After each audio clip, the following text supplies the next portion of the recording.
What's up everybody, welcome back to more podiums. Today we're going to be talking about the Moza GS V2P Wheel and the Moza GS V2P GT Wheel.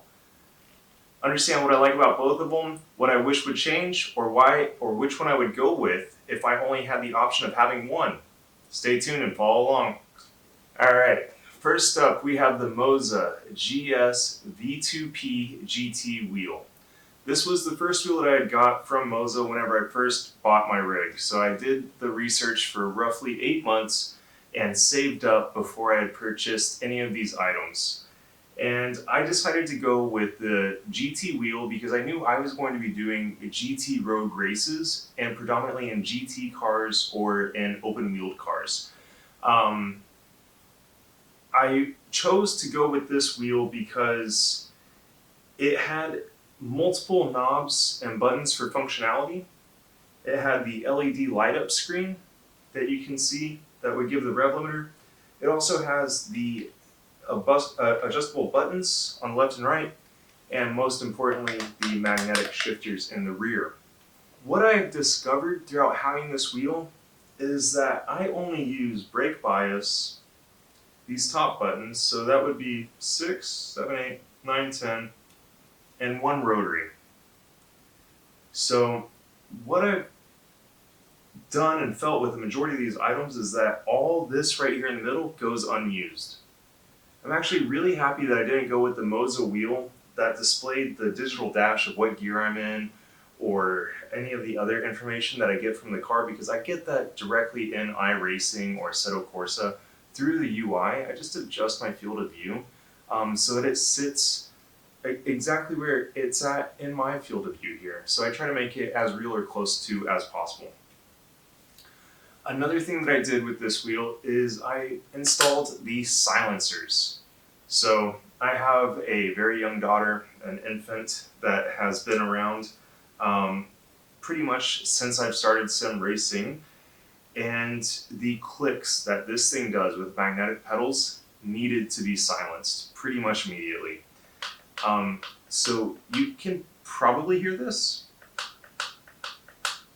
I hope you can't, because she's actually asleep right now, and those clicks would originally wake her and mom up, and that's not good for anybody. So silencers are actually installed on both wheels. However, the clicks coming out of the regular non-GT wheel, the circular wheel, is much less than what I found in the GT wheel. So I'm 8 to 9 months in now of racing, and I still do not use the setups or buttons that you find in the front here. I do set all these buttons to different settings than what you see listed here, so that's also something that becomes confusing whenever I'm racing. And some of them you could just turn on automatic wipers, and you don't need to have these two buttons here. I do use the joystick for glance left, right, and flipping through my black box. The down I use for going backwards in my black box. I use these two buttons here for weather report and spotter report. And then this left button, although they claim that this could be a D stick, it more functions as a joystick, so that you actually only get angular or like numbered field of views. So this one does not go for a binary left, right, up, down. It is more of an articulation. I have yet to find a good usage for the left joystick due to that. Brake bias, I do use it. It's the only knob that I use frequently. All the rest of these I do use box for box or the pit limiter, completely reset or tow, and I believe the flash of the headlights up here with S1. So that's my button configuration and why I use this one. Alright, on to the circular wheel. Why do I have the Moza GS V2P wheel whenever I have the GT wheel? Well, I didn't know that I needed this until after I had essentially purchased the handbrake. So I got gifted the handbrake, so shout out Mr. Feeney, thank you for always watching and the wonderful Christmas gift here. But the handbrake that I had received for Christmas, I was trying to do rallycross with the GT wheel, and you cannot drift one hand with the GT wheel. So that is a absolute no-go. You can try, but it's not going to work.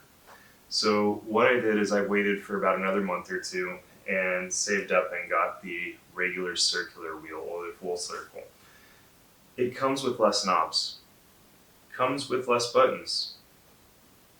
Overall, I've actually made this wheel work for everything that I've done in my GT wheel. You can rally with this, you can do NASCAR with it, you get more of that realistic feel. If you're racing in the Mazda Miatas or the Toyota GR series, this matches what you see on your screen. This matches your FOV. It is really fun to drive with this. It is heavy. It's heavier than the GT wheel. Also, the paddle shifters, I hope you can't hear that, but they are almost silent. Even though they claim to be this similar construction and items, way less clicking, and both of them have silencers installed. Another thing about this one is that even though it has less buttons, I'm still able to get all the functionality that I need out of it. You do have the launch paddles in the back, so you have 4 paddles. You have 1, 2, 3, 4.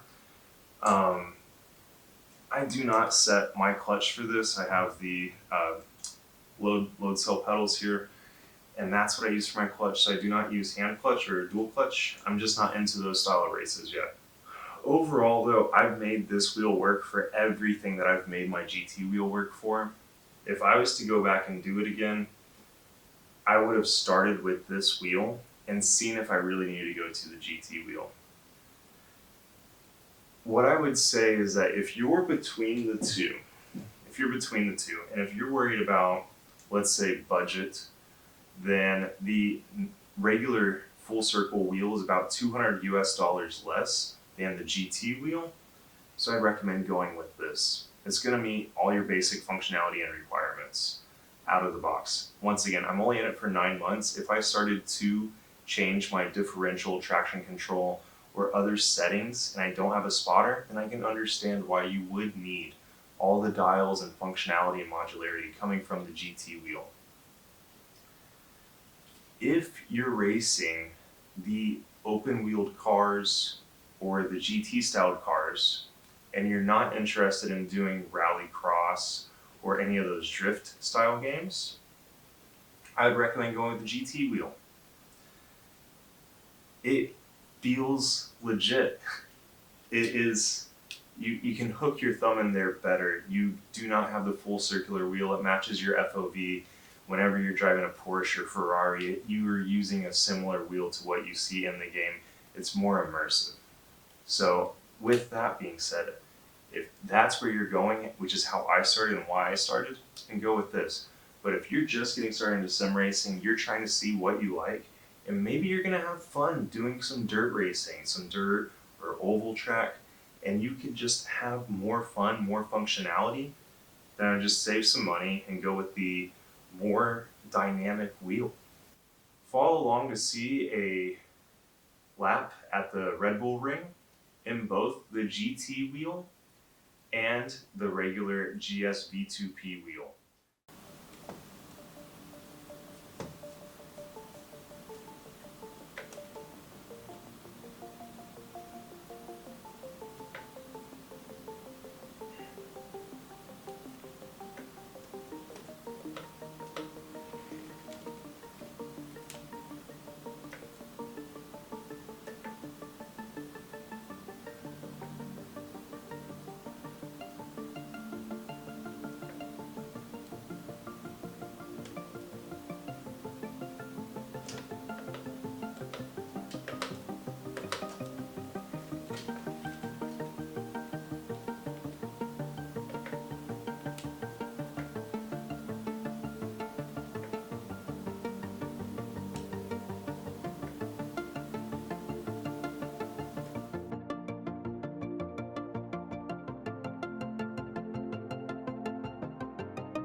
I hope that you guys found this fun, informational, and insightful. If you guys have any comments, feedback, or suggestions on what you'd like to see, or if you're curious or if you have any questions, feel free to drop them down in the comments below. But with all that being said, I hope to see you guys on the grid.